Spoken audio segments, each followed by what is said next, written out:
Hello everyone! Welcome ulit sa Star PH TV. So we're back sa ating unboxing and review, and this time we're going to unbox and build this Transformer CT02 Optimus Prime purple color.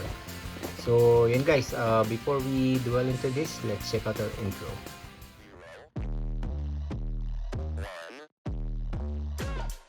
Let's get started. So I got this guys online, and I think this Chinese version, it took a while bago siya ma-deliver, and honestly I'm quite disappointed because of the looks of this box. As you can see, medyo super damaged yung box, and yung pagkakalagay niya, pagkaka-package niya, wala man lang masyadong protection. But anyways, it's here, and let's go check out kung anong laman niya. So let's try to open this one. Hopefully walang sira din sa mga parts niya sa loob. Some parts are plastics, and sana walang na-damage. No? So that's the blueprint. This is the second Optimus Prime, or second version that I got from Glowkeys. If you remember yung ating isang video, the one that's the CT01 Optimus Prime. Almost the same. I think the colorway is different nice yung colorway. So we got two bags, this frame, and yung under chassis, and yung pinaka trailer frame niya. And similar to the other one, medyo challenging to kasi ang liit ng kanyang instructions. So yun, buuin natin to guys.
So here's the complete build guys.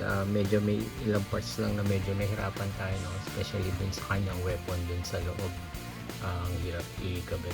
But overall build, medyo mabilis lang siya, and as said, this is an option to replace itong wing with this exhaust pipes. I do prefer this kasi mas nostalgic ang dating or mas normal na truck ang dating. But overall guys, ang build, ang looks, quality, okay siya. This frame is metal, the rest are plastic, but the paint is really good, especially yung emblem or yung logo ng Autobots, and sa taas niya may nakalagay till all R1. Medyo hindi lang makuha ng focus, but yes. And yun, compared to sa last one, hindi natin i-run through yung playability and articulation niya, but compared dun sa last natin, CC201, yep, almost the same. Of course, they have the same size, same look, except lang yung logo sa body ni Optimus Prime, yung maliit lang doon dito, malaking purple. Overall size, medyo kung maliit yung isa sa video, but it's under angle lang, but they are the same size, and everything's the same except for the color. So I think Blokies released a lot of different colorways of this one, and I do plan to collect them all kasi medyo maganda talaga siya if you are an Optimus Prime collector. Ayan. So hanggang dito lang guys, medyo mahaba na yung video. With that, I would like to give a big shoutout sa ating mga members na sina BF Angel Mendoza Insol, si Paslupong Burgess, si Miss Ida Grace, and si Remis TV Watkins. Guys, please to support their channel as well. Sa mga hindi pa nakapag-subscribe sa ating channel, please to subscribe to Tower PH TV, where we talk about different types of collections and investment.